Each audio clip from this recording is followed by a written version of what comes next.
Vraiment désolé pour cette coupure, je ne comprends pas. Qu'est-ce qui se passe avec le réseau ce soir? Donc, nous avons été coupés. Nous avons été coupés. Et je suis vraiment désolé pour cette coupure. Bon, du coup, je pense que la plupart reverront du coup en replay.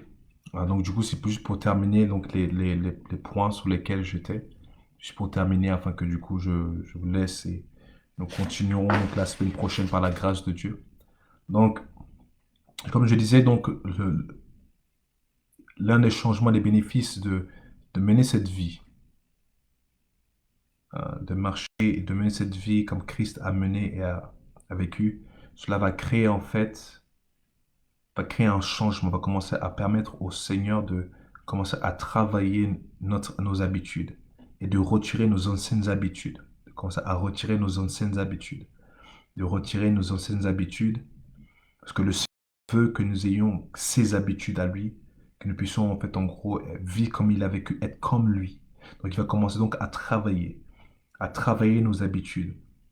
Mais pour cela, nous devons donc nous soumettre à ces changements qu'il veut emmener dans nos vies. Et nous devons continuer à résister à la tentation de retourner dans nos anciennes habitudes.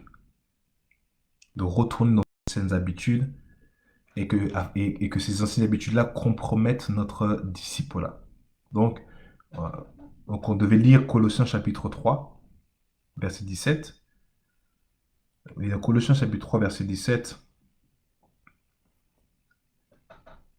alors,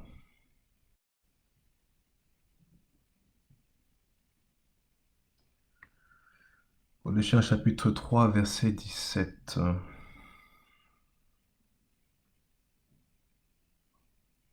J'ai la version Louis II. Et quoi que vous fassiez en parole ou en acte, faites tout au nom du Seigneur Jésus en exprimant par lui votre reconnaissance à Dieu. Quoi que vous fassiez en parole ou en acte, faites tout au nom du Seigneur. Et le dernier point, le dernier bénéfice, et j'aimerais également dire la dernière conséquence qui vient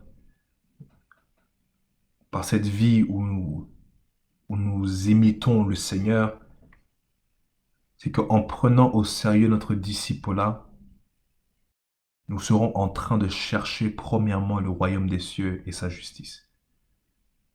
Et c'est ça qui est très important, parce qu'en se concentrant donc à mener cette vie comme Christ a mené, et comme Christ, toute sa vie c'était et comme Christ, toute sa vie était de vie et de chercher premièrement les intérêts du royaume.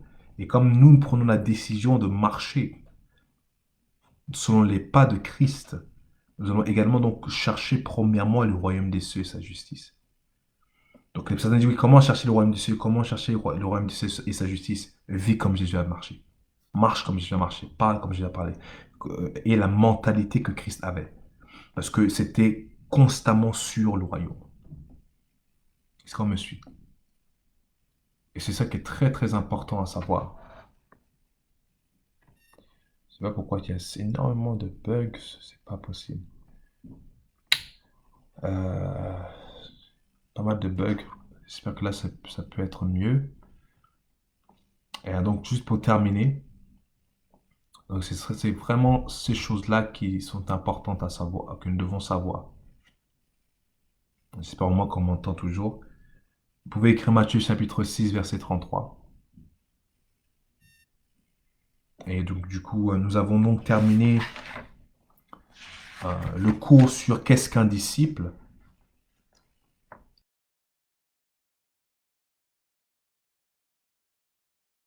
L'importance du disciple-là, mais également le prix. La semaine prochaine, par la grâce de Dieu. En tout cas, j'espère que vous avez des bugs. C'est vraiment très très embêtant. Je ne sais pas d'où ça vient. En tout cas, je vous souhaite de passer une excellente soirée.